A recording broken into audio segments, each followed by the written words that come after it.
When you fire somebody, the job isn't over. Here are 3 essential things you must do after you let somebody go. Hey, I'm Adrian Kaler. I'm a leadership coach for fast-moving founders, entrepreneurs, and gutsy corporate execs, and welcome to Naked Leadership. Let's not waste any time. Let's get right into it. I know the exhaustion that's there once you finally let somebody go. It's been full of tension. There's been lots of negotiations, lots of back and forth, and you're probably really tired of talking about it, probably really tired of talking about this person's name. You finally can't wait to do it. You're ready to rip off the Band-Aid just to get over with it and just to get back to work. Most likely one of the conversations in your head is like, I've wasted so much time on this. I'm so tired of talking about this. I'm really done. I just want to move on. My invitation to you is to take a moment, take a breath.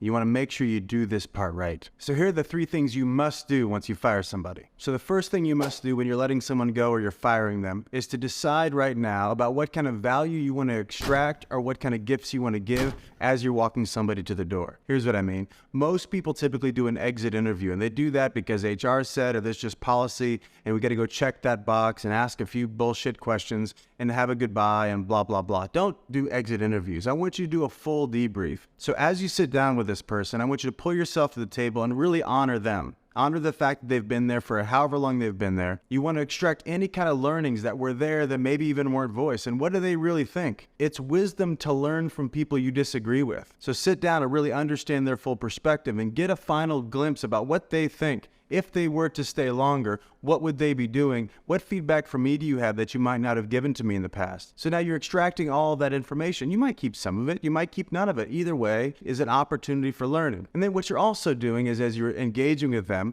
you can own the parts that maybe you didn't own in the past. You can also send them off and wish them the best as they go on and get what they want, because obviously some things weren't working in the dynamic. So it's actually a send off into the future for them. So as you're approaching this conversation, I want you to see yourself as generous and actually send them off into what's going to be better for them and better for your organization, obviously. What most people do is spend all their time demonizing the person when they fire them. Just don't resist the urge to do that. You don't need to demonize them. It just didn't work. So you're naturally sending them off. You want the best for them. You also don't want them working at your company, but you want the best for them in the future. And that's a model that people are going to see how you treat them, and they're going to respect that, the people that are still there on the team. The challenge in these situations is that you've naturally been paying attention to what's not working. This is a moment in time where you get to shift. As you're sitting with this person, you're actually celebrating what's next for them, what's next for the organization. Here's why this is difficult, because when you finally get to the point of firing someone, you've been really spending a lot of time noticing what doesn't work for them, about them with the team.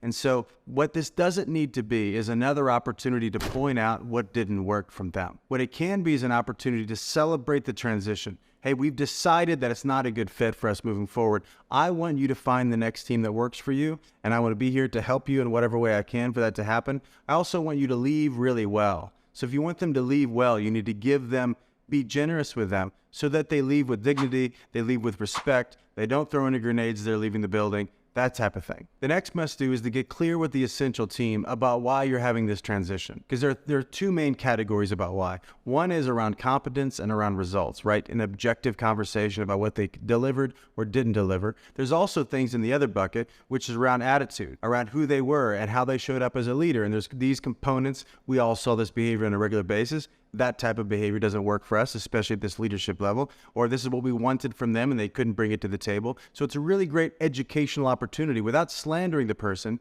you just talk about what didn't work objectively and what didn't work subjectively. It's a wonderful time to really reorient the team to get them ready for the next leader that you've selected for them. The last essential step is to orient the team to the new future that you're committed to. So think about it this way. During this time where we've been working with this suboptimal leader, there are probably aspects of the team, like there's behaviors, there's norms, there's conversations that have also gone down. So the purpose of this conversation is to realign the team to the vision. What are we committed to here? What do we expect of each other now? And how can they come in and support this new leader and what this leader will expect of them and really be unapologetic about it? It's going to be a transition from where they were before to where they are now, and you need them to be fully at the table to make this work. So be really clear on the opportunity that this is. If you do this part really well and raise the vision, it's going to illuminate even the people on the team. There are going to be some that were loyal to or acted like the person you just let go, and you want to put everyone on notice that this is where we're going. There's some people on the team that won't last through the transition as this new leader comes in and pursues the new vision. You want to make sure that any kind of people that are nostalgic,